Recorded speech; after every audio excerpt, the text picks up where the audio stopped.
Hi friends, welcome to Kannada moral stories. Malavika ತುಂಬ ಬಡ ಕುಟುಂಬದ ಹೆಣ್ಣು ಮಗಳು. ಅವಳು ತುಂಬ ಸುಂದರವಾಗಿದ್ದಳು. ಅವಳು ಎಷ್ಟು ಸುಂದರವಾಗಿದ್ದಳೆಂದರೆ ಅವಳ ಗಂಡ ಅವಳನ್ನು ನೋಡಿದ ತಕ್ಷಣ ವರದಕ್ಷಿಣೆ ಕೂಡ ಬೇಡ ಎಂದು ಹೇಳಿ ಅವಳನ್ನು ಮದುವೆಯಾಗುತ್ತಾನೆ.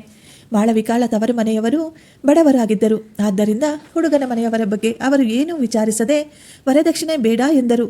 ಇನ್ನೆಷ್ಟು ಒಳ್ಳೆಯವರು ಎನ್ನುವ ಒಂದೇ ಮಾತಿಗೆ ಅವರು ತುಂಬ ಬೇಗ ಮದುವೆ ಮಾಡಿಕೊಟ್ಟರು. ವರದಕ್ಷಿಣೆ ಇಲ್ಲದೆ ಮದುವೆ ಮಾಡಿಕೊಳ್ಳಲು ಅವರ ಅತ್ತೆಗೆ ಸ್ವಲ್ಪ ಕೂಡ ಇಷ್ಟವಿರಲಿಲ್ಲ. ಆಕೆ ತನ್ನ ಉಳಿದ ಮಕ್ಕಳ ಮದುವೆಯನ್ನು ವರದಕ್ಷಿಣೆ ತೆಗೆದುಕೊಂಡೇ ಮಾಡಿದ್ದಳು. ಆದರೆ ಮಾಳವಿಕಾ ಮಾತ್ರ ಏನೂ ವರದಕ್ಷಿಣೆ ತಂದಿರಲಿಲ್ಲ. ಆದ್ದರಿಂದ ಅತ್ತೆ ಮಾಳವಿಕಾಗೆ ತುಂಬ ಹಿಂಸೆ ಕೊಡುತ್ತಿದ್ದಳು. ನಿನ್ನ ಗಂಡ ಮಾತ್ರ ವರದಕ್ಷಿಣೆ ಬೇಡ ಎಂದು ಹೇಳಿದ್ದ, ಆದರೆ ನಾವು ಹೇಳಿಲ್ವಲ್ಲ. ನಿನ್ನ ಗಂಡ ವರದಕ್ಷಿಣೆ ಬೇಡ ಎಂದು ಹೇಳಿದರೂ ನಿನ್ನ ತಂದೆ ತಾಯಿ ಅಯ್ಯೋ ಆ ರೀತಿ ಹೇಳಬೇಡ, ನಾವು ಕೊಟ್ಟೇ ಕೊಡ್ತೀವಿ ಅಂತ ಹೇಳಿ ಅವರೇ ಕೊಡಬೇಕಿತ್ತು. ವರದಕ್ಷಿಣೆ ಕೊಡದೆ ನೀನು ಸುಮ್ಮನೆ ಬಂದು ನಮ್ಮ ಮನೇಲಿ ಕೂತ್ಕೊಂಡಿದೀಯಾ. ಈ ಮಾತುಗಳಿಗೆ ಮೊದಲು ಮಾಳವಿಕಾ ಏನು ಕೇರ್ ಮಾಡುತ್ತಿರಲಿಲ್ಲ. ಯಾಕೆಂದರೆ ಮನೆಗೆ ಬೇಕಾದ ಎಲ್ಲ ವಸ್ತುಗಳನ್ನು ನಾನೇ ಕೊಂಡುಕೊಂಡು ಬರುತ್ತೇನೆ, ನಿನ್ನ ತವರು ಮನೆಯವರು ಕೊಡಬೇಕಾದ ಅವಶ್ಯಕತೆ ಇಲ್ಲ ಎಂದು ತನ್ನ ಗಂಡ ಹೇಳುತ್ತಿದ್ದ. ಆದರೆ ಜೀವನ ಅವನು ಅಂದುಕೊಂಡಷ್ಟು ಸುಲಭವಾಗಿರಲಿಲ್ಲ. ಅವನ ತಂಗಿಯರ ಮದುವೆ ಮಾಡಿ ಅವರಿಗೆ ವರದಕ್ಷಿಣೆ ಕೊಟ್ಟು ಈಗ ಪರಿಸ್ಥಿತಿಗಳು ತುಂಬ ಕಠಿಣವಾಗಿದ್ದವು ಅವರಿಗೆ. ಅತ್ತೆ ಮನೆಯವರ ಚುಚ್ಚುಮಾತುಗಳು ನಿಲ್ಲಲೇ ಇಲ್ಲ. ಅವಳು ಮನೆಗಾಗಿ ಎಷ್ಟೇ ಮಾಡಿದರೂ ಅವರಿಗೆ ಸಮಾಧಾನವೇ ಆಗುತ್ತಿರಲಿಲ್ಲ. ಈಗ ಅವಳ ಗಂಡನಿಗೂ ಕೂಡ ಅವಳ ಮೇಲೆ ಪ್ರೀತಿ ಕಡಿಮೆಯಾಗಿತ್ತು. ಹೀಗೆ ವರ್ಷಗಳು ಉರುಳತೊಡಗಿದವು. ಅವಳಿಗೆ ಈಗ 2 ಮಕ್ಕಳಿದ್ದರು. ಮಗನಿಗೆ ಈಗ 14 ವರ್ಷಗಳಾಗಿದ್ದವು. ಅವನು ತಂದೆಯ ಜೊತೆ ಸೇರಿ ಕೆಲಸ ಮಾಡುತ್ತಿದ್ದನು. ಅವಳಿಗೆ ಒಬ್ಬ ಮಗಳು ಕೂಡ ಇದ್ದಳು. ಈಗ ಅವಳು ಕೂಡ ದೊಡ್ಡವಳಾಗುತ್ತಿದ್ದಳು. ಅವಳ ಹೆಸರು ರಾಧಿಕಾ. ಅವಳು 5ನೇ ಕ್ಲಾಸ್ವರೆಗೂ ಓದಿದ್ದಳು. ಮಾಳವಿಕಾ ಅತ್ತೆ ಮತ್ತು ಮನೆಯಲ್ಲಿದ್ದ ಅತ್ತಿಗೆಯವರು ಹೀಗೆ ಹೇಳಿದರು, ನಿನ್ನ ಮಗಳು ಈಗ ದೊಡ್ಡವಳಾಗುತ್ತಿದ್ದಾಳೆ. ಅವಳು 5ನೇ ತರಗತಿವರೆಗೂ ಓದಿದ್ದಾಳೆ. ಇನ್ನು ಅವಳನ್ನು ಓದಿಸುವುದು ಸಾಕು. ಅವಳು ಮನೆಯಲ್ಲೇ ಕುಳಿತುಕೊಂಡು ಮನೆಯ ಎಲ್ಲ ಕೆಲಸಗಳನ್ನು ಕಲಿತುಕೊಳ್ಳಲಿ. ಹೆಣ್ಣು ಮಕ್ಕಳು ತುಂಬ ಓದುವ ಅವಶ್ಯಕತೆ ಇಲ್ಲ. ಅವರು ಮನೆಯಲ್ಲಿನ ಕೆಲಸಗಳನ್ನು ಚೆನ್ನಾಗಿ ಕಲಿತುಕೊಂಡರೆ ಸಾಕು. ಒಂದು ವೇಳೆ ನೀನು ಮಗಳನ್ನು ಓದಿಸಲು ಇಷ್ಟಪಟ್ಟರೆ ನಾನು 1 ರೂಪಾಯಿ ಕೂಡ ಕೊಡುವುದಿಲ್ಲ. ಅವಳ ಓದಿನ ಎಲ್ಲ ಜವಾಬ್ದಾರಿಯೂ ನಿನ್ನದೇ ಆಗಿರುತ್ತದೆ ಎಂದು ಗಂಡ ತುಂಬ ಕಠಿಣವಾಗಿ ಹೇಳಿಬಿಟ್ಟ. ಆದರೆ ಮಾಳವಿಕಾ ಆ ರೀತಿ ಅಂದುಕೊಳ್ಳಲಿಲ್ಲ. ನನ್ನ ಮಗಳು ಕನಿಷ್ಠ ಪಕ್ಷ 10ನೇ ತರಗತಿವರೆಗೂ ಆದರೂ ಓದಬೇಕು, ಅವಳ ಕಾಲ ಮೇಲೆ ಅವಳು ನಿಲ್ಲಬೇಕು ಎಂದು ಆಸೆಪಟ್ಟಳು. ಬರೀ 5ನೇ ಕ್ಲಾಸ್ವರೆಗೂ ಓದಿದರೆ ಅವಳ ಜೀವನಕ್ಕೆ ಏನೂ ಉಪಯೋಗವಿಲ್ಲ. ಅವಳ ಜೀವನ ಕೂಡ ನನ್ನ ಹಾಗೆ ಆಗಬಾರದು. ಆದ್ದರಿಂದ ಅವಳನ್ನು ಕನಿಷ್ಠ ಪಕ್ಷ 10ನೇ ತರಗತಿವರೆಗೂ ಓದಿದರೆ ಅವಳ ಮುಂದಿನ ಜೀವನ ಚೆನ್ನಾಗಿರುತ್ತದೆ ಎಂದು ಅವಳು ಆಸೆಪಟ್ಟಳು ಮತ್ತು ಅದೇ ರೀತಿ ಮಾಡಲು ತೀರ್ಮಾನಿಸಿದಳು. ಆದ್ದರಿಂದ ಮಗಳನ್ನು ಹೈಸ್ಕೂಲ್ಗೆ ಸೇರಿಸಲು ಅವಳು ತೀರ್ಮಾನ ಮಾಡಿದಳು.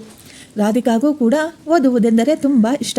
ಆದರೆ ಆ ಊರಲ್ಲಿ ಗೌರ್ಮೆಂಟ್ ಸ್ಕೂಲ್ಗಳು ಇರಲಿಲ್ಲ. ತುಂಬ ದೂರದಲ್ಲಿ ಒಂದು ಪ್ರೈವೇಟ್ ಸ್ಕೂಲ್ ಇತ್ತು. ಅಲ್ಲಿ ಹೆಣ್ಣು ಮಕ್ಕಳು ತುಂಬ ಕಡಿಮೆ ಜನ ಓದುತ್ತಿದ್ದರು. ಯಾಕೆಂದರೆ ಆ ಹಳ್ಳಿಯಲ್ಲಿ ಜನ ತಮ್ಮ ಹೆಣ್ಣು ಮಕ್ಕಳನ್ನು ಹೆಚ್ಚಾಗಿ ಓದಿಸಲು ಇಷ್ಟಪಡುತ್ತಿರಲಿಲ್ಲ. ಆದ್ದರಿಂದಲೇ ಆ ಹಳ್ಳಿಯಲ್ಲಿ ಕೇವಲ ಕೆಲವು ಹೆಣ್ಣು ಮಕ್ಕಳು ಮಾತ್ರ ಓದಲು ಬರುತ್ತಿದ್ದರು. ಪಕ್ಕದ ಊರಿನಲ್ಲಿದ್ದ ಶಾಲೆಯಲ್ಲಿ ಸ್ವಲ್ಪ ದುಡ್ಡು ಕೊಟ್ಟು ಓದಿಸಬೇಕಾಗಿತ್ತು. ಮಾಳವಿಕಾ ಸ್ಕೂಲ್ ಹತ್ತಿರ ಹೋಗಿ ಮಾತನಾಡುತ್ತಾಳೆ. ಸರ್, ನಾವು ತುಂಬ ಬಡವರು, ನಮಗೆ ಅಷ್ಟೊಂದು ಫೀಸ್ ಕಟ್ಟಲು ಸಾಧ್ಯವಿಲ್ಲ. ನಮಗೆ ದಯವಿಟ್ಟು ಸ್ವಲ್ಪ ಟೈಮ್ ಕೊಡುತ್ತೀರಾ? ನಾವು ನಿಧಾನವಾಗಿ ಮಧ್ಯದಲ್ಲಿ ಸ್ವಲ್ಪ ಹಣವನ್ನು ಸೇರಿಸಿ ಕಟ್ಟುತ್ತೇವೆ ಎಂದು. ಆದರೆ ಸ್ಕೂಲ್ನವರು ಕೂಡ ಹೇಳುತ್ತಾರೆ, ನಮಗೂ ಕೂಡ ತುಂಬ ಜವಾಬ್ದಾರಿಗಳಿವೆ, ನಾವು ನಿಮಗೆ ಸಹಾಯ ಮಾಡಲು ಸಾಧ್ಯವಾಗುವುದಿಲ್ಲ. ನಾವು ಕೂಡ ಸ್ಕೂಲ್ನ ಬಾಡಿಗೆ, ಕರೆಂಟ್ ಬಿಲ್ಲು, ನೀರಿನ ಬಿಲ್ಲುಗಳನ್ನು ಕಟ್ಟಬೇಕು ಮತ್ತು ವಿದ್ಯೆ ಹೇಳಿಕೊಡುವ ಟೀಚರ್ಗಳಿಗೆ ಸಂಬಳ ಕೂಡ ಕೊಡಬೇಕು ಎಂದರು. ಆಗ ಮಾಳವಿಕಾ ಅಂದುಕೊಂಡಳು, ಹೇಗಾದರೂ ಮಾಡಿ ಕಷ್ಟಪಟ್ಟು ಏನಾದರೂ ಸಣ್ಣ ಪುಟ್ಟ ಕೆಲಸ ಮಾಡಿ ದುಡ್ಡು ಸಂಪಾದನೆ ಮಾಡಬೇಕು. ನಾನು ನನ್ನ ಮಗಳನ್ನು ಓದಿಸಲೇಬೇಕು ಎಂದುಕೊಳ್ಳುತ್ತಿದ್ದಳು. ಆದ್ದರಿಂದ ಅವಳು ಬೆಳಗಿನ ಜಾವ ಮನೆಯಲ್ಲಿ ಬೇಗ ಎದ್ದು ಮನೆಯ ಎಲ್ಲ ಕೆಲಸಗಳನ್ನು ಬೇಗ ಮಾಡಿ ಮುಗಿಸುತ್ತಿದ್ದಳು. ನಂತರ ಬಟ್ಟೆ ಹೊಲಿಯಲು ಶುರು ಮಾಡಿದಳು. ಅವಳು ಟೈಲರಿಂಗ್ ಅನ್ನು ಕಲಿತುಕೊಂಡು ಬಟ್ಟೆ ಹೊಲೆಯುತ್ತಿದ್ದಳು. ಅವಳು ತುಂಬ ಕಷ್ಟಪಟ್ಟು ಬಟ್ಟೆ ಹೊಲೆಯುತ್ತಿದ್ದಳು. ಯಾಕೆಂದರೆ ಬಟ್ಟೆ ಹೊಲೆಯುವುದು ಅಷ್ಟೊಂದು ಸುಲಭದ ಕೆಲಸವಲ್ಲ. ಮಕ್ಕಳಿಗೆ ದುಡ್ಡನ್ನು ಸೇರಿಸುತ್ತಿದ್ದಳು. ಮಾಳವಿಕಾ ಗಂಡ ಅವಳಿಗೆ ಈ ವಿಷಯದಲ್ಲಿ ಯಾವುದೇ ರೀತಿಯಂಥ ಸಹಾಯ ಮಾಡುತ್ತಿರಲಿಲ್ಲ. ಅವಳಿಗೆ ಕೆಲಸದ ಒತ್ತಡ ಈಗ ತುಂಬ ಜಾಸ್ತಿಯಾಯಿತು. ಕೆಲ ದಿನಗಳ ನಂತರ ಮಾಳವಿಕಾಗೆ ಹುಷಾರಿಲ್ಲದೆ ಬಟ್ಟೆ ಹೊಲಿಯಲು ಸಹ ಸಾಧ್ಯವಾಗಲಿಲ್ಲ. ಆ ತಿಂಗಳು ಅವರಿಗೆ ಸ್ಕೂಲ್ ಫೀಸ್ ಕಟ್ಟಲು ತುಂಬ ಕಷ್ಟವಾಯಿತು. ಅವರು ಸ್ಕೂಲ್ಗೆ ಹೋಗಿ ಪ್ರಿನ್ಸಿಪಾಲ್ರನ್ನು ಕೇಳುತ್ತಾರೆ. ಅವರು ಕೂಡ ಸ್ವಲ್ಪ ಕಾಲಾವಕಾಶವನ್ನು ಕೊಡುತ್ತಾರೆ. ಮಾಳವಿಕಾ ಮನೆಗೆ ಬಂದ ನಂತರ ಗಂಡನನ್ನು ಕೇಳುತ್ತಾಳೆ, ರೀ, ನನಗೆ ಈಗ ಸ್ವಲ್ಪ ಹುಷಾರಿಲ್ಲ, ನೀವು ಮಗುವಿಗೆ ಸ್ವಲ್ಪ ಸಹಾಯ ಮಾಡಿ. ಆದರೆ ಅವನು ಹೇಳುತ್ತಾನೆ, ನಾನು ಮೊದಲೇ ಹೇಳಿದ್ದೆ ಓದೋದು ಬೇಡ ಸಾಕು ಅಂತ. ನೀನೇ ನನ್ನ ಮಾತು ಕೇಳದೆ ಅವಳನ್ನ ಸ್ಕೂಲ್ಗೆ ಸೇರಿಸಿದೆ. ನಾನೇನು ಮಾಡೋಕ್ಕಾಗೋದಿಲ್ಲ, ನನ್ನ ಬಳಿ ಅಷ್ಟೊಂದು ದುಡ್ಡು ಇಲ್ಲ ಎಂದು ಹೇಳುತ್ತಾನೆ. ಮನೆಯವರೆಲ್ಲರೂ ಬೇಡ ಎಂದರೂ ಯಾರ ಮಾತನ್ನು ಲೆಕ್ಕಿಸದೆ ನೀನು ಮಗಳನ್ನು ಓದಿಸುತ್ತಿರುವೆ. ನಮ್ಮ ಪರಿಸ್ಥಿತಿ ಅಷ್ಟಕ್ಕಷ್ಟೇ ಇದೆ, ನಾನು ದುಡ್ಡು ಎಲ್ಲಿಂದ ತರಲಿ ಎಂದು ಗಂಡ ತುಂಬ ಕೆಟ್ಟದಾಗಿ ಮತ್ತು ಗಟ್ಟಿಯಾಗಿ ಬೈಯುತ್ತಾನೆ. ಮಾರನೇ ದಿನ ಬೆಳಿಗ್ಗೆ ಎದ್ದು ಮನೆಯೆಲ್ಲ ಕ್ಲೀನ್ ಮಾಡುತ್ತಿರಬೇಕಾದರೆ ಅವಳಿಗೆ ತನ್ನ ದಿಂಬಿನ ಕೆಳಗೆ 2,000 ರೂಪಾಯಿ ಸಿಗುತ್ತದೆ. ಮಾಳವಿಕಾಗೆ ತುಂಬ ಆಶ್ಚರ್ಯವಾಯಿತು. ಈ ದುಡ್ಡು ಎಲ್ಲಿಂದ ಬಂತು? ರಾತ್ರಿ ನನ್ನ ಗಂಡ ನನ್ನನ್ನು ಚೆನ್ನಾಗಿ ಬೈದಿದ್ದರೂ ದುಡ್ಡು ಕೊಡಲು ಒಪ್ಪಿಕೊಳ್ಳಲಿಲ್ಲ. ನಂತರ ಅವನು ಪ್ರೀತಿಯಿಂದ ಇಟ್ಟಿರುತ್ತಾನೆ ಎಂದು ಅವಳು ಅಂದುಕೊಂಡಳು. ಆದರೆ ಅವಳ ಗಂಡ ಅವಳ ಅತ್ತೆಯ ಬಳಿ ಈ ರೀತಿ ಮಾತನಾಡುತ್ತಿದ್ದ. ಅಮ್ಮ, ರಾತ್ರಿ ನಿನ್ನ ಸೊಸೆ ಸ್ಕೂಲ್ ಫೀಸ್ ಕಟ್ಟಲು ನನ್ನನ್ನು ದುಡ್ಡು ಕೇಳಿದಳು. ನಾನು ದುಡ್ಡು ಕೊಡಲಿಲ್ಲ, ಚೆನ್ನಾಗಿ ಬೈದೆ. ನಾನು 1 ರೂಪಾಯಿ ಕೂಡ ಕೊಡುವುದಿಲ್ಲ, ನೀನು ಹೇಗೆ ಓದಿಸುತ್ತೀಯೋ ಓದಿಸ್ಕೋ ಎಂದು ಹೇಳಿದೆ. ಈ ಮಾತನ್ನು ಅವರು ತನ್ನ ತಾಯಿ ಬಳಿ ಹೇಳುತ್ತಿದ್ದರೆ ಮಾಳವಿಕಾ ಅಲ್ಲಿ ನಿಂತು ಕೇಳಿಸಿಕೊಳ್ಳುತ್ತಾಳೆ. ಅವಳಿಗೆ ತುಂಬ ಆಶ್ಚರ್ಯವಾಯಿತು. ಈ ದುಡ್ಡು ನನ್ನ ಗಂಡ ಕೊಟ್ಟಿಲ್ಲ ಅಂದರೆ ಮತ್ತಾರು ಕೊಟ್ಟರು ಎಂದು ಅವಳು ತುಂಬ ಯೋಚಿಸಿದಳು. ಆದರೆ ಅವಳಿಗೆ ಏನೂ ಅರ್ಥವಾಗಲಿಲ್ಲ. ನಂತರ ಮರುದಿನ ಕೂಡ ಅವಳ ದಿಂಬಿನ ಕೆಳಗೆ 2,000 ರೂಪಾಯಿ ಸಿಕ್ಕಿತು. ಅವಳಿಗೆ ಆಶ್ಚರ್ಯದ ಜೊತೆಗೆ ಈಗ ಸ್ವಲ್ಪ ಗಾಬರಿ ಕೂಡ ಆಯಿತು. ಈ ದುಡ್ಡು ಎಲ್ಲಿಂದ ಬಂತು? ಯಾರು ಇಡುತ್ತಿದ್ದಾರೆ? ಅವಳಿಗೆ ಈಗ ಆ ದುಡ್ಡಿನ ಅವಶ್ಯಕತೆ ಎಷ್ಟೋ ಇದೆ. ಆದರೆ ಆ ದುಡ್ಡು ಯಾರು ಇಡುತ್ತಿದ್ದಾರೆ ಎಂದು ಅವಳಿಗೆ ಗೊತ್ತಾಗಲಿಲ್ಲ. ಈಗ ಅವಳು ಆ ದುಡ್ಡಿನಲ್ಲಿ ಮಗಳ ಫೀಸನ್ನು ಕಟ್ಟಿ ಮಿಕ್ಕಿರುವ ದುಡ್ಡನ್ನು ಸ್ವಲ್ಪ ಎತ್ತಿಡುತ್ತಾಳೆ, ಮುಂದಿನ ತಿಂಗಳು ಫೀಸ್ ಕಟ್ಟಲು ಮತ್ತು ಬುಕ್ಸ್ಗಳಿಗೆ ಎಲ್ಲ ಬೇಕು ಎಂದು. ದುಡ್ಡು ಎಲ್ಲಿಂದ ಬಂತು? ಮನೆಯಲ್ಲಿ ನನಗೆ ಸಹಾಯ ಮಾಡುವವರು ಎಂದು ಯಾರೂ ಇಲ್ಲವಲ್ಲ. ಹಾಗಿರುವಾಗ ಇಷ್ಟೊಂದು ದುಡ್ಡು ಎಲ್ಲಿಂದ ಬರುತ್ತಿದೆ ಎಂದು ಅವಳು ತುಂಬ ಯೋಚಿಸುತ್ತಿದ್ದಳು. ಮಾರನೆಯ ದಿನವೂ ಅವಳ ದಿಂಬಿನ ಕೆಳಗೆ ಮತ್ತೆ 2,000 ರೂಪಾಯಿ ಇತ್ತು. ಅದನ್ನು ನೋಡಿ ಅವಳು ತುಂಬ ಆಶ್ಚರ್ಯಪಟ್ಟಳು ಮತ್ತು ಅವಳಿಗೆ ಭಯ ಕೂಡ ಆಗುತ್ತಿತ್ತು. ಯಾಕೆಂದರೆ ಅವಳ ಗಂಡ ಒಬ್ಬ ಅನುಮಾನ ಪಿಚಾಚಿ. ಈಗ ಈ ರೀತಿ ಯಾರು ಮಾಡುತ್ತಿದ್ದಾರೆ? ನನ್ನ ದಿಂಬಿನ ಹತ್ತಿರ ಯಾರು ದುಡ್ಡು ಇಡುತ್ತಿದ್ದಾರೆ? ಅವರು ಯಾರು ಎಂದು ಕಂಡುಹಿಡಿಯಬೇಕು ಎಂದುಕೊಂಡಳು. ಈ ದಿನ ನಾನು ಎಚ್ಚರವಾಗಿದ್ದು ಗಮನಿಸುತ್ತೇನೆ ಅಂದುಕೊಂಡಳು. ಅವಳು ರಾತ್ರಿ ಪೂರ್ತಿ ನಿದ್ದೆ ಮಾಡದೆ ಹಾಗೆ ಅವರ ಮನೆಯ ಬಾಗಿಲ ಕಡೆ ನೋಡುತ್ತಿದ್ದಳು. ಆ ರೀತಿ ಅವಳು ಗಮನಿಸುತ್ತಿರಬೇಕಾದರೆ ಯಾರೂ ಆ ರೂಮಿನ ಕಡೆ ಬರಲೇ ಇಲ್ಲ. ಮರುದಿನ ಕೂಡ ಅವಳು ಗಮನಿಸತೊಡಗಿದಳು. ಆ ದಿನ ಕೇವಲ ಅವರ ಮಗಳು ಮಾತ್ರ ಸ್ಕೂಲ್ನಿಂದ ಮನೆಗೆ ಬಂದ ನಂತರ ಅವಳ ರೂಮ್ಗೆ ಹೋದಳು. ಪೂರ್ತಿ ದಿನ ಹೊರಗಿನಿಂದ ಮನೆಗೆ ಯಾರೂ ಸಹ ಬಂದಿರಲಿಲ್ಲ. ಇನ್ನು ನನ್ನ ರೂಮ್ಗೂ ಕೂಡ ಯಾರೂ ಬರಲಿಲ್ಲ. ರೂಮಿನಲ್ಲಿ ಅವರ ಮಗಳು ಮಾತ್ರವೇ ಬಂದಿದ್ದಳು. ಅಂದರೆ ಈ ದುಡ್ಡನ್ನು ನನ್ನ ಮಗಳೇ ಇಟ್ಟಿದ್ದಾಳೆ. ಯಾಕೆಂದರೆ ಅವಳನ್ನು ಬಿಟ್ಟರೆ ಬೇರೆ ಯಾರೂ ಮನೆಗೆ ಬಂದಿಲ್ಲ. ಇಷ್ಟೊಂದು ದುಡ್ಡು ಅವಳಿಗೆ ಎಲ್ಲಿಂದ ಬಂತು? ಅವಳೇನಾದರೂ ಕಳ್ಳತನ ಮಾಡುತ್ತಿದ್ದಾಳಾ? ಈ ರೀತಿ ಯೋಚಿಸುತ್ತಾ ಮಾಳವಿಕಾಗೆ ತುಂಬ ಭಯವಾಯಿತು. ನಾನು ನನ್ನ ಮಗಳಿಗೆ ಒಳ್ಳೆಯ ಸಂಸ್ಕಾರವನ್ನು, ಒಳ್ಳೆಯ ಬುದ್ಧಿಯನ್ನು ಹೇಳಿಕೊಟ್ಟಿದ್ದೇನೆ. ನನ್ನ ಮಗಳು ಈ ರೀತಿ ಕೆಲಸ ಮಾಡುತ್ತಾಳೆ ಎಂದು ನಾನು ಕನಸಿನಲ್ಲಿಯೂ ಅಂದುಕೊಂಡಿರಲಿಲ್ಲ. ತಕ್ಷಣ ಅವಳು ಮಗಳನ್ನು ಪಕ್ಕದಲ್ಲಿ ಕೂರಿಸಿಕೊಂಡು ತುಂಬ ಪ್ರೀತಿಯಿಂದ ಕೇಳುತ್ತಾಳೆ. ಮಗಳೇ, ಈ ದುಡ್ಡನ್ನು ನೀನೇ ನನ್ನ ದಿಂಬಿನ ಕೆಳಗೆ ಇಡುತ್ತಿದ್ದೀಯಾ ಎಂದು ಕೇಳಿದಳು. ಮಗಳ ಮುಖವನ್ನು ನೋಡಿದ ತಕ್ಷಣ ತಾಯಿಗೆ ಅರ್ಥವಾಯಿತು. ಅವಳು ನನ್ನಿಂದ ಏನೋ ಮುಚ್ಚಿಡುತ್ತಿದ್ದಾಳೆ ಎಂದು. ಆ ಮಗು ಸ್ವಲ್ಪ ಸಮಯ ಸೈಲೆಂಟ್ ಆಗಿದ್ದು ನಂತರ ಹೇಳುತ್ತಾಳೆ, ಹೌದು ಅಮ್ಮ, ನಾನೇ ಇಟ್ಟಿದ್ದೇನೆ. ನಿನಗೆ ಸಹಾಯ ಮಾಡಲು ಈ ದುಡ್ಡನ್ನು ನಾನೇ ಇಟ್ಟೆ ಎಂದಳು. ಈ ದುಡ್ಡು ನಿನಗೆ ಎಲ್ಲಿ ಸಿಕ್ಕಿತು? ಮಗಳು ಹೇಳಿದಳು, ನಾನೇ ಸಂಪಾದನೆ ಮಾಡಿದೆ. ನೀನು ಸಂಪಾದನೆ ಮಾಡಿದೆಯಾ? ಹೇಗೆ ಸಂಪಾದನೆ ಮಾಡಿದೆ? ಅದನ್ನು ಹೇಳಲು ಸಾಧ್ಯವಿಲ್ಲ ಅಮ್ಮ. ಆದರೆ ಈ ದುಡ್ಡನ್ನು ನಾನು ಸಂಪಾದನೆ ಮಾಡಿದ್ದೇನೆ. ನನ್ನ ಮಗಳು ಇನ್ನೂ ಸಣ್ಣ ಹುಡುಗಿ, ಆದರೆ ತುಂಬ ಬುದ್ಧಿವಂತೆ. ಮನೆಯಲ್ಲಿ ನಡೆಯುತ್ತಿರುವ ಎಲ್ಲ ಘಟನೆಗಳನ್ನು ನೋಡಿ ಅವಳ ವಯಸ್ಸಿಗಿಂತಲೂ ಮೊದಲೇ ಅವಳು ದೊಡ್ಡವಳಾಗಿ ಬಿಟ್ಟಿದ್ದಾಳೆ. ತಂದೆ ತಾಯಿಯನ್ನು ಹೊಡೆಯುವುದನ್ನು ನೋಡಿದ್ದಾಳೆ. ಅವರ ಅಜ್ಜಿ ಅವರ ಅಮ್ಮನನ್ನು ಹಿಂಸೆ ಕೊಡುವುದನ್ನು ಸಹ ಆ ಮಗು ನೋಡಿದೆ. ಮನೆಯವರೆಲ್ಲರೂ ಬಾಯಿಗೆ ಬಂದ ರೀತಿ ಮಾತನಾಡುವುದನ್ನು ಸಹ ನೋಡಿದ್ದಾಳೆ. ಆದರೆ ಅವಳು ಸಣ್ಣವಳಾದರೂ ಪರಿಸ್ಥಿತಿಗಳಿಗೆ ಅನುಗುಣವಾಗಿ ಅವಳು ಈಗ ದೊಡ್ಡವಳಾಗಿದ್ದಾಳೆ. ಈಗ ತಾಯಿಗೆ ಒಂದು ದೊಡ್ಡ ಸಮಸ್ಯೆ ಎದುರಾಗಿತ್ತು. ದುಡ್ಡು ಸಂಪಾದನೆ ಮಾಡುವುದೆಂದರೆ ಅದು ಅಷ್ಟೊಂದು ಸುಲಭದ ಮಾತಲ್ಲ. ಅಷ್ಟೊಂದು ಕಷ್ಟಪಡುವ ನನ್ನ ಗಂಡನ ಕೈಯಲ್ಲೇ ಅಷ್ಟೊಂದು ದುಡ್ಡು ನಿಲ್ಲುವುದಿಲ್ಲ. ಇನ್ನು ನನ್ನ ಮಗಳು ಕೈಯಲ್ಲಿ ಇಷ್ಟೊಂದು ದುಡ್ಡು ಎಲ್ಲಿಂದ ಬಂತು? ಅವಳನ್ನು ಕೇಳಿದರೆ ಅವಳು ಹೇಳುತ್ತಿಲ್ಲ. ಈ ಮಾತು ನನ್ನ ಗಂಡನಿಗೆ ಮತ್ತು ಅತ್ತೆ ಮನೆಯವರಿಗೆ ಯಾರಿಗಾದರೂ ತಿಳಿದರೆ ಮನೆಯಲ್ಲಿ ದೊಡ್ಡ ಗಲಾಟೆಗಳೇ ಆಗುತ್ತವೆ. ಆದ್ದರಿಂದ ಮಗಳನ್ನು ಕರೆದುಕೊಂಡು ರೂಮ್ಗೆ ಹೋಗಿ ಬಾಗಿಲು ಹಾಕಿಕೊಂಡು ಯಾರಿಗೂ ಕೇಳಿಸದ ರೀತಿ ನಿಧಾನವಾಗಿ ಕೇಳಿದಳು. ಏನು, ನಾನೇ ಸಂಪಾದನೆ ಮಾಡಿದ್ದೇನೆ ಎಂದು ಹೇಳ್ತಿದೀಯಾ? ಎಲ್ಲಿಂದ ಸಂಪಾದನೆ ಮಾಡಿದೆ? ಹೇಗೆ ಸಂಪಾದನೆ ಮಾಡಿದೆ? ಯಾರು ಕೊಟ್ಟರು ನಿನಗೆ? ಇಷ್ಟೊಂದು ಚಿಕ್ಕ ಹುಡುಗಿಗೆ ಇಷ್ಟೊಂದು ದುಡ್ಡು ಯಾರು ಕೊಡುತ್ತಾರೆ? ಸ್ಕೂಲ್ಗೆ ಹೋಗಲು ಹೇಳಿದರೆ ನನಗೆ ಗೊತ್ತಿಲ್ಲದೆ ನೀನು ಏನು ಮಾಡ್ತಾ ಇದೀಯಾ? ನೀನು ನಿಜ ಹೇಳಿದರೆ ಸರಿ, ಇಲ್ಲದಿದ್ದರೆ ನಿನಗೆ ಚೆನ್ನಾಗಿ ಒದೆ ಬೀಳುತ್ತದೆ ಎಂದು ತಾಯಿ ತುಂಬ ಕೋಪದಲ್ಲಿ ಹೆದರಿಸುತ್ತಾಳೆ ಮಗಳನ್ನು. ಆಗ ರಾಧಿಕಾ, ನಾನು ನನ್ನ ಫ್ರೆಂಡ್ಗೆ ನಮ್ಮ ಮನೆಯ ಎಲ್ಲ ವಿಷಯವನ್ನು ಹೇಳಿದ್ದೆ ಅಮ್ಮ. ಅವಳು ತುಂಬ ಶ್ರೀಮಂತರು. ಅವರು ನನಗೆ ಸಹಾಯ ಮಾಡಲು ಸ್ವಲ್ಪ ದುಡ್ಡನ್ನು ನನಗೆ ಪ್ರತಿದಿನ ಕೊಡುತ್ತಾಳೆ. ಅವಳ ಬಳಿ ತುಂಬ ದುಡ್ಡು ಇದೆ. ಅವಳಿಗೆ ಅವರ ಅಪ್ಪ, ಅಮ್ಮ, ಅಜ್ಜಿ ಮತ್ತು ತಾತ ಮತ್ತು ಅವರ ರಿಲೇಷನ್ಸ್ ಎಲ್ಲರೂ ಅವರ ಮನೆಯಲ್ಲಿ ಬರ್ತ್ಡೇಗೋ, ಫಂಕ್ಷನ್ಗಳಿಗೋ, ಪೂಜೆಗಳಿಗೋ ಎಂದು ಬಂದಾಗ ಅವಳಿಗೆ ಸ್ವಲ್ಪ ದುಡ್ಡನ್ನು ಕೊಡುತ್ತಿದ್ದರು. ಅವಳು ಅದರಲ್ಲಿ ಸ್ವಲ್ಪ ದುಡ್ಡು ನನಗೆ ಕೊಟ್ಟಿದ್ದಾಳೆ. ಅವಳು ಹೇಳಿದಳು, ನಿನ್ನ ಸ್ಕೂಲ್ ಫೀಸ್ಗೆ ನಿನಗೆ ಬೇಕಾದಂಥ ದುಡ್ಡನ್ನು ನಾನೇ ಕೊಡುತ್ತೇನೆ ಎಂದು. ಆ ಹುಡುಗಿ ತುಂಬ ಒಳ್ಳೆಯವಳು. ಈ ಮಾತುಗಳನ್ನು ಕೇಳಿ ಮಾಳವಿಕಾ ತುಂಬ ಆಶ್ಚರ್ಯಗೊಂಡಿದ್ಳು. ಈ ರೀತಿ ಕೂಡ ಯಾರಾದರೂ ಫ್ರೆಂಡ್ಸ್ ಇರುತ್ತಾರೆಯೇ? ಎಷ್ಟು ಚಿಕ್ಕ ವಯಸ್ಸಿನಲ್ಲಿ ಅಷ್ಟೊಂದು ದುಡ್ಡು ಎಲ್ಲಿಂದ ಬರುತ್ತದೆ ಆ ಹುಡುಗಿಗೆ? ಆದರೂ ಆ ದುಡ್ಡು ಅವಳು ನನ್ನ ಮಗಳಿಗೆ ಕೊಡಬೇಕಾದ ಅವಶ್ಯಕತೆಯಾದರೂ ಏನಿದೆ?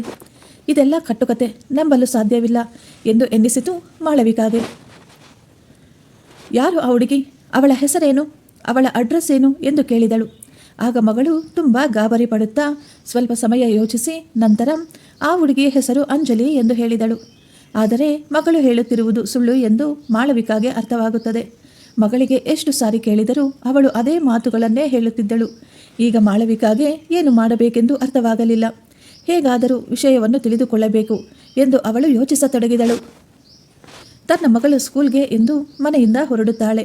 ಅವಳು ಎಲ್ಲಿ ಹೋಗುತ್ತಿದ್ದಾಳೆ, ಏನು ಮಾಡ್ತಾ ಇದ್ದಾಳೆ ತಿಳಿದುಕೊಳ್ಳಲೇಬೇಕು ಅಂದುಕೊಂಡಳು ಈಗ ಮಾಳವಿಕಾ. ಆದ್ದರಿಂದ ಅವಳು ನೇರವಾಗಿ ಸ್ಕೂಲ್ಗೆ ಹೋಗುತ್ತಾಳೆ. ಪ್ರಿನ್ಸಿಪಲ್ ಅವರನ್ನು ಮೀಟ್ ಮಾಡಿ ಅವರ ಬಳಿ ಮಾತನಾಡುತ್ತಾಳೆ. ಮೇಡಮ್, ನಮ್ಮ ಮಗಳು ಹೇಗೆ ಓದುತ್ತಿದ್ದಾಳೆ, ಕ್ಲಾಸ್ನಲ್ಲಿ ಹೇಗೆ ಇರುತ್ತಾಳೆ ಎಂದು ಕೇಳಿದಳು.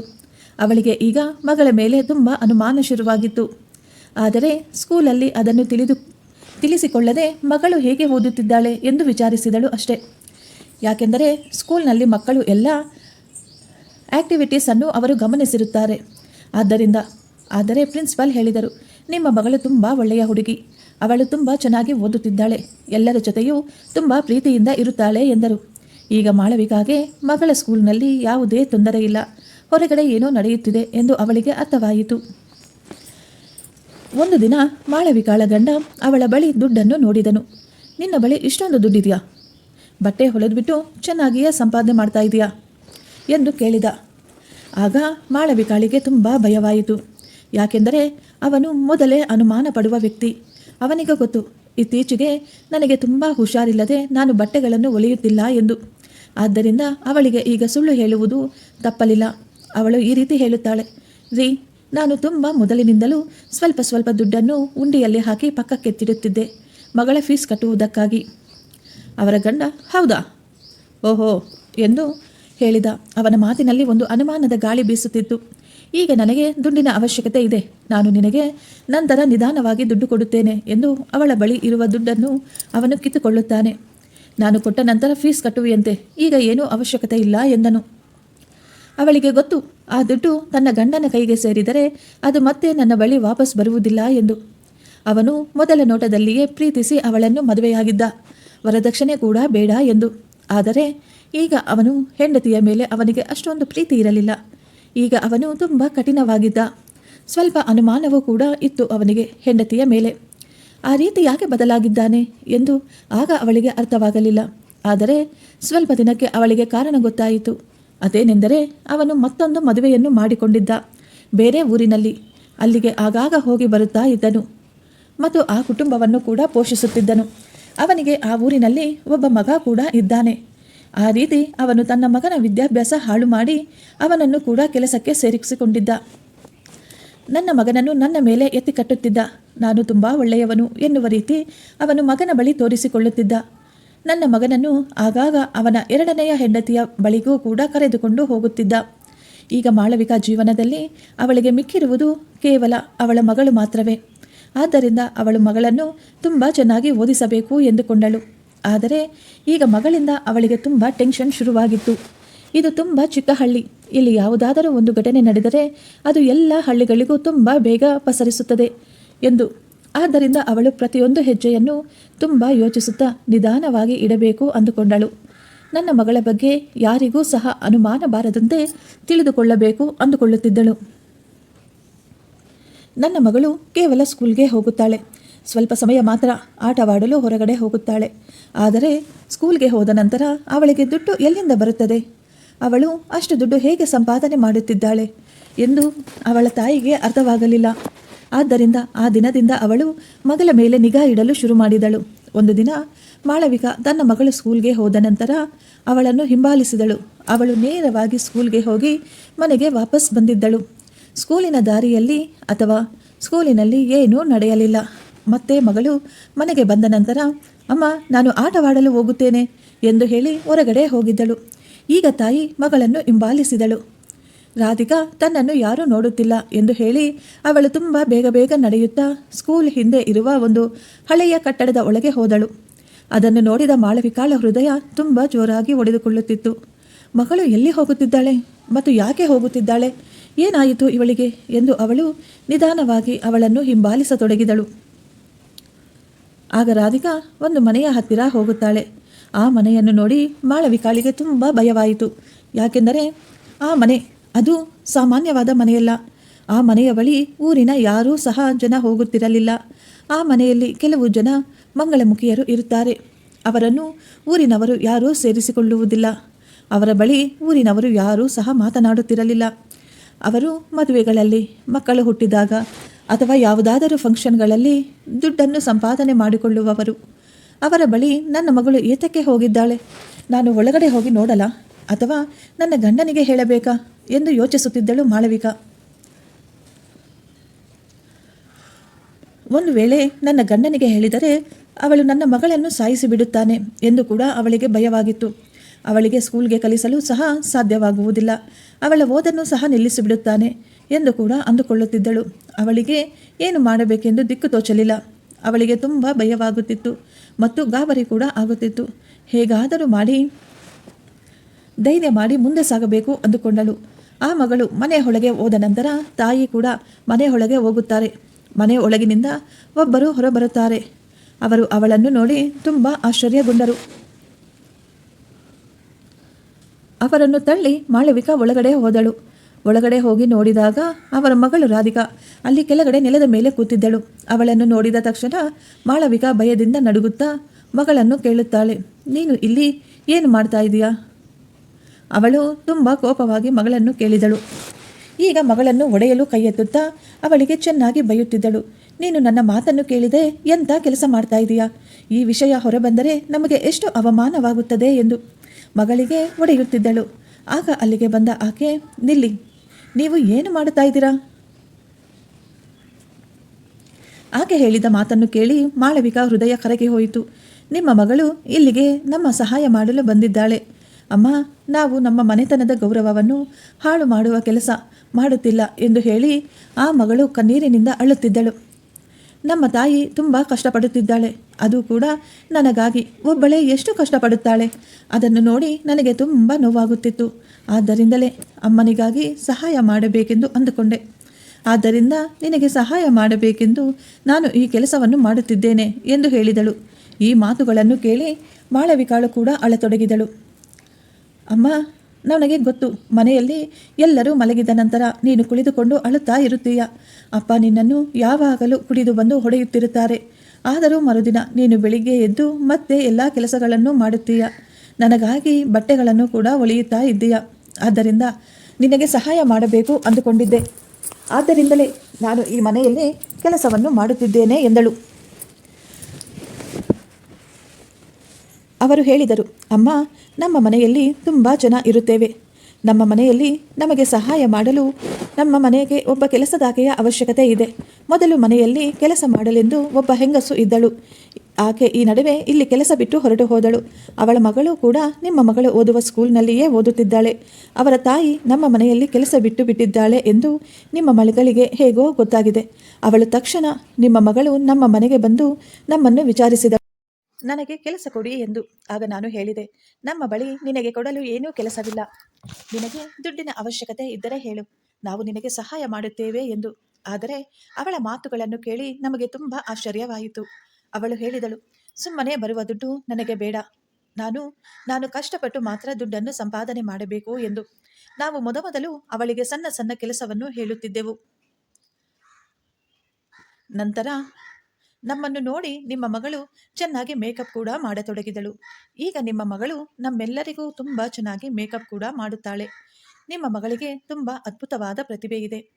ನಾವು ಹೊರಗಡೆ ನಮ್ಮ ಕೆಲಸಗಳಿಗೆ ಹೋಗಬೇಕಾದರೆ ನಿಮ್ಮ ಮಗಳು ತುಂಬ ಕಡಿಮೆ ಸಮಯದಲ್ಲಿ ನಮ್ಮೆಲ್ಲರಿಗೂ ಕೂಡ ತುಂಬ ಚೆನ್ನಾಗಿ ಮೇಕಪ್ ಮಾಡಿ ರೆಡಿ ಮಾಡುತ್ತಿದ್ದಳು. ಅವಳು ತಮ್ಮ ಎಲ್ಲ ಕೆಲಸಗಳಲ್ಲಿಯೂ ತುಂಬ ಚುರುಕಾಗಿ, ತುಂಬ ಫಾಸ್ಟಾಗಿ ಬೇಗ ಬೇಗ ಕೆಲಸ ಮಾಡುತ್ತಿದ್ದಳು.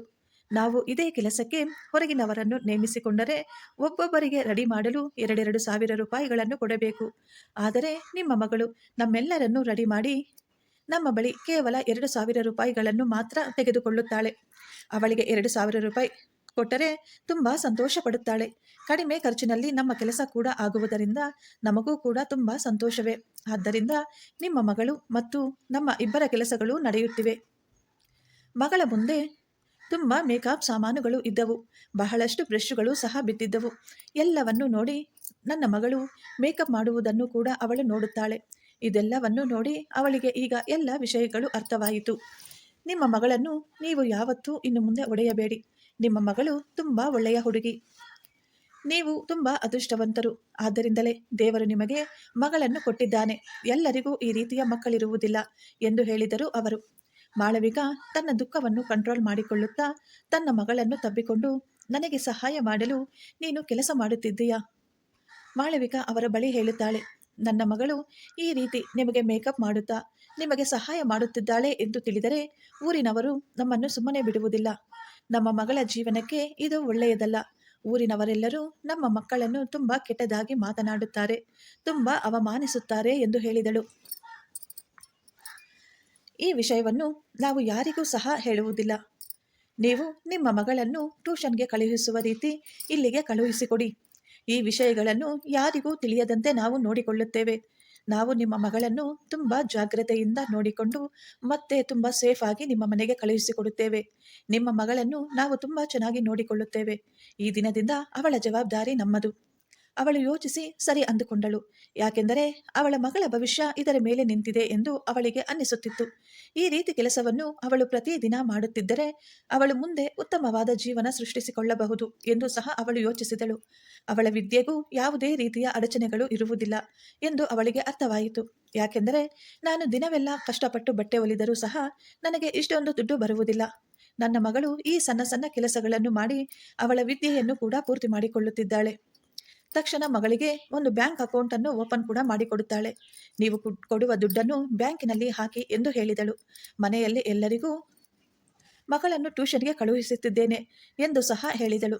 ಆದರೆ ಅವಳು ಬಂದ ದುಡ್ಡಿನಿಂದ ಮಗಳ ವಿದ್ಯಾಭ್ಯಾಸಕ್ಕಾಗಿ ಮತ್ತು ಮಗಳಿಗೆ ಬೇಕಾದಂತಹ ಎಲ್ಲವನ್ನೂ ಮಾಡುತ್ತಿದ್ದಳು.